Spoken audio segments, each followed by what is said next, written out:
کیا تھا؟ خطبہ سے پہلے کی جانے والی تقریر جمعہ کی نماز کا حصہ نہیں ہے۔ بات سمجھ آ رہی ہے؟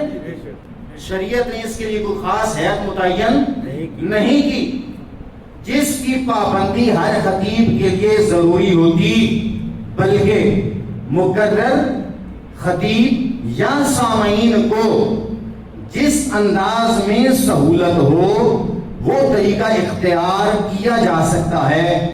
راوی ہیں حضرت ابو رفاعہ رضی اللہ تعالیٰ عنہ، مسند ابن ابی شیبہ جلد نمبر 2 صفحہ نمبر 236۔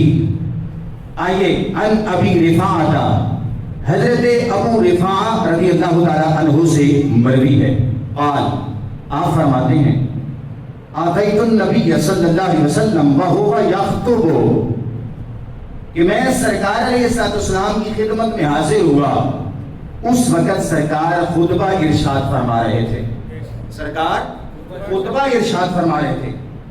فقلت یا رسول اللہ صلی اللہ علیہ وسلم، تو میں نے عرض کیا یا رسول اللہ صلی اللہ علیہ وسلم، انی لرجل غریب جاہل، کہ میں ایک اجنبی اور دین سے ناواقف آدمی ہوں۔ حضرت ابو رفاعہ فرماتے ہیں کہ میں سرکار کی خدمت میں حاضر ہوا، سرکار خطبہ ارشاد فرما رہے تھے، میں نے سرکار کی خدمت میں حاضر ہو کر عرض کی یا رسول اللہ، میں اجنبی اور دین سے ناواقف آدمی ہوں، لا یعلم ما دینہ، جو یہ بھی نہیں جانتا کہ اس کا دین کیا ہے۔ یعنی اپنے بارے میں فرماتے ہیں کہ میں نے حضور سے یہ عرض کیا تھا، میں ایک اجنبی آدمی ہوں، دین سے ناواقف آدمی ہوں، میں نہیں جانتا کہ میرا دین کیا ہے۔ قال، اب یہاں پر راوی یعنی حضرت ابو رفاعہ فرماتے ہیں، فترک الناس، سرکار لوگوں کے سامنے خطبہ ارشاد فرما رہے تھے، حضور نے خطبہ چھوڑ دیا۔ حضور نے کیا کیا؟ خطبہ چھوڑ دیا، اور حضور خطبہ چھوڑ کر میرے پاس تشریف لے آئے۔ وَنَزَلَ، یعنی ممبر سے اترے اور میرے قریب تشریف لے آئے، اور جس وقت میرے قریب تشریف لائے تو حالانکہ پہلے ممبر پہ تھے، ہیں مسجد میں ہیں، ممبر پہ ہیں، لیکن جس وقت میں نے یہ سوال کیا تو سرکار نے ممبر ہی چھوڑ دیا۔ سرکار نیچے تشریف لائے اور کیا کھڑے ہو گئے؟ نہیں۔ حضرت ابو رفاعہ فرماتے ہیں، فَقَعَدَ عَلَى كُرْسِي، سرکار علیہ السلام پھر ممبر کو چھوڑ کے کرسی پہ جلوہ گر ہو گئے، سرکار کرسی پہ تشریف فرما ہو گئے۔ کہتے ہیں جُعِلَتْ قَوَائِمُهُ مِنْ حَدِيدٍ، جس وقت میں نے نیچے دیکھا تو سرکار جس کرسی پر تشریف فرما ہوئے تھے وہ اس کرسی کے جو پائے بنائے گئے تھے وہ لوہے کے لگے ہوئے تھے۔ صحابی رسول نے یہ بھی بتا دیا کہ سرکار کرسی پہ بیٹھے، صرف کرسی پر ہی نہیں، اس کرسی کے پائے بھی لوہے کے لگے ہوئے تھے۔ میں نے بخوبی دیکھا، ممبر چھوڑا، سرکار نے کرسی پر جلوہ گر ہوئے اور مجھے واضح نصیحت فرمائی، کیا؟ فَعَلَّمَنِي دِینِی، پھر سرکار نے کرسی پہ بیٹھ کے مجھے دین کی باتیں ارشاد فرمائی۔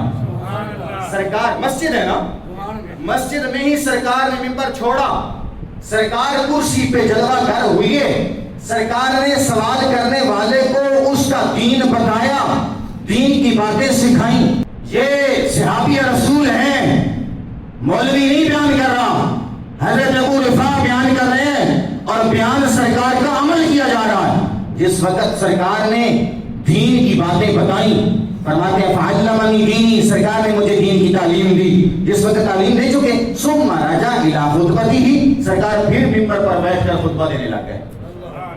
میرے بھائی، دوسری روایت، پہلی روایت جو تھی وہ میں نے بیان کی ہے مسند ابن ابی شیبہ سے، اب میں بیان کر رہا ہوں کنز العمال سے، اس کی جلد نمبر 2 سی، اس کی جلد نمبر 3 ہے۔ ان ابی رفاعہ عبداللہ بن الحارث العدوی، حضرت ابو رفاعہ عبداللہ بن حارث العدوی سے روایت ہے، قال، آپ فرماتے ہیں، دخلت علی رسول اللہ صلی اللہ علیہ وسلم، میں رسول اللہ کی خدمت میں حاضر ہوا۔ جس وقت حاضر ہوا میں نے کیا دیکھا؟ وَهُوَ عَلَى كُرْسِی، سرکار کرسی پہ جلوہ گر ہیں۔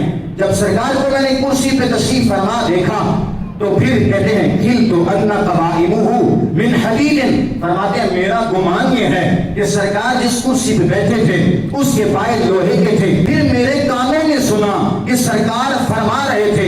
سرکار کیا فرما رہے تھے؟ انک لن تدع شیئا للہ الا ابدلک اللہ خیرا منہ. سرکار اس کرسی پہ بیٹھ کے جس کے پائے لوہے کے تھے تعلیم دے رہے تھے، مسجد میں کرسی بچھا کر صحابہ کو سامنے بٹھا کر تعلیم دے رہے تھے. اے میرے غلاموں، بے شک تم اللہ کی رضا کے لیے جو چیز بھی چھوڑ دو گے اللہ تمہیں اس سے بہتر چیزیں عطا فرما دے گا. بتاؤ جی، کرسی نہ ذکر آیا کوئی نہیں، مسجد سی اے بیان کرنے آئے صحابی رسول، کرسی تو تشریف فرما ہو کہ بیان فرمانا آئے امام الانبیاء نظام ہے، کیا اعتراض ہوگا؟